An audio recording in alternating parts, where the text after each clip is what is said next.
사랑하는 성도 여러분, 오늘 우리는 추수할 때가 되었도다라는 말씀의 제목으로 요한복음 4장 27절부터 42절까지의 말씀을 통해 일상에서 발견하는 하나님의 시간표를 함께 나누고자 합니다.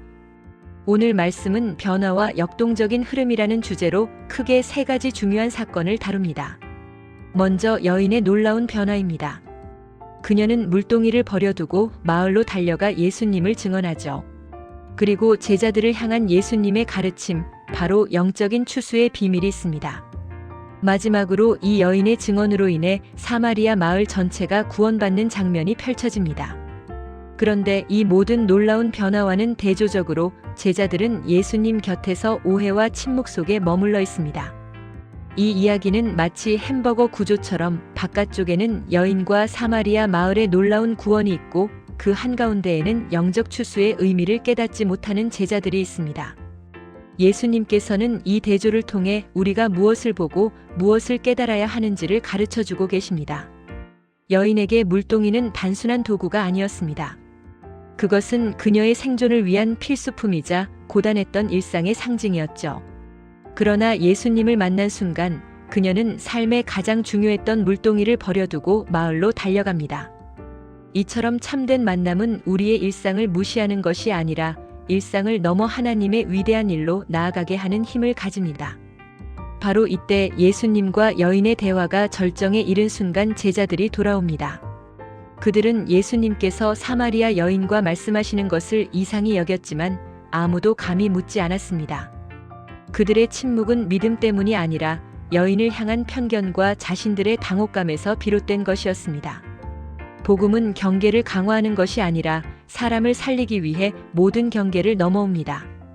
여인은 사람들을 향해 달려갔지만 제자들은 예수님 곁에 있으면서도 여전히 영적인 눈이 닫혀 있었습니다. 여러분, 당신을 움직이는 양식은 무엇입니까? 제자들은 육체의 필요를 채우는 현실적인 양식에 집중했습니다. 예수님께 랍비여 잡수소서 하고 권했죠. 하지만 예수님은 말씀하십니다. 내게는 너희가 알지 못하는 먹을 양식이 있느니라.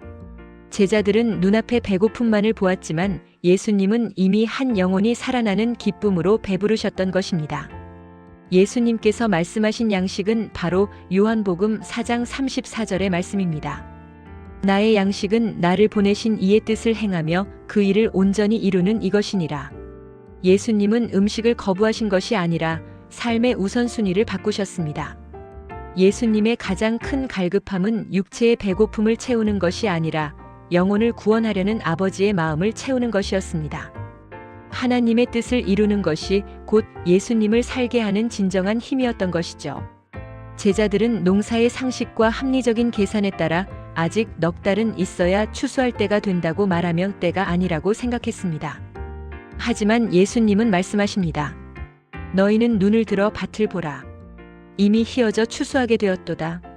제자들은 음식을 사오느라 보지 못했지만 예수님은 마을에서 예수님을 향해 몰려나오는 사마리아 사람들의 흰 옷을 이미 희어진 추수밭으로 보고 계셨던 것입니다. 이것이 바로 은혜의 법칙, 즉 뿌리는 자와 거두는 자가 함께하는 기쁨입니다. 영적인 추수는 경쟁이 아니라 연합을 통해 이루어집니다. 거두는 자의 겸손은 매우 중요합니다. 제자들은 자신들이 노력하지 않은 것을 거두게 됩니다. 씨를 뿌린 선지자들과 예수님의 희생이 있었기에 지금의 추수가 가능했던 것입니다. 이 모든 과정에서 우리가 고백해야 할 것은 내가 했다가 아니라 하나님이 하셨다는 것입니다. 그럴 때 뿌리는 자와 거두는 자가 함께 즐거워할 수 있습니다. 한 사람의 진실된 증언은 놀라운 파장을 일으킵니다. 바로 와서 보라는 사마리아 여인의 외침처럼 말이죠. 그녀는 내가 행한 모든 일을 내게 말한 사람을 보라고 증언했고 이 한 사람의 외침이 마을 전체를 움직였습니다. 그 여인의 증언으로 인해 마을 사람들은 예수님께 나아왔습니다. 그리고 그들은 고백합니다. 이제 우리가 믿는 것은 내 말로 인함이 아니니 이는 우리가 친히 듣고 그가 참으로 세상의 구주신 줄 알비라. 여인의 증언은 복음의 문을 열었지만 예수님의 말씀은 그들의 믿음을 완성했습니다. 진정한 신앙은 누군가의 간증을 넘어 우리가 직접 예수님을 만나는 자리로 나아가야만 완성될 수 있습니다. 오늘 우리는 하나님의 추수에 참여하기 위해 세 가지 벽을 넘어서야 합니다. 첫 번째는 편견의 벽입니다. 우리는 혹시 저 사람은 안 될 것이라며 구원의 대상을 내 기준으로 판단하고 있지는 않습니까? 두 번째는 우선순위의 벽입니다. 육체의 편안함과 세상의 양식이 하나님의 일보다 앞서 있지 않습니까? 마지막 세 번째는 미루는 습관의 벽입니다. 상황이 좋아지면 준비가 되면이라며 순종을 나중으로 미루고 있지는 않습니까? 이제 우리는 눈을 들어 밭을 보아야 합니다. 추수는 미래의 일이 아닙니다. 하나님이 일하시는 시간은 바로 지금입니다. 여러분의 가정, 일터 그리고 여러분이 만나는 사람들 속에 이미 휘어져 추수하게 된 영혼들이 있습니다. 조건을 따지는 계산을 멈추고 이미 시작된 하나님의 위대한 추수의 기쁨으로 참여하시기 바랍니다. 함께 기도하겠습니다. 주님, 오늘 우리는 세상의 양식과 편견에 갇혀 눈앞의 생명을 보지 못할 때가 많습니다. 우리도 사마리아 여인처럼 나를 묶고 있던 물동이를 버려두게 하소서. 나의 계획과 계산을 내려놓고 주님이 보여주시는 휘어진 밭을 보게 하소서. 주님의 뜻을 행하는 것으로 참된 양식을 삼게 하소서. 아멘. 오늘 말씀의 세 가지 핵심 요약을 정리해 드리겠습니다. 첫째, 복음은 경계를 넘어서 생명을 살립니다. 편견의 벽을 넘어 복음을 전해야 합니다.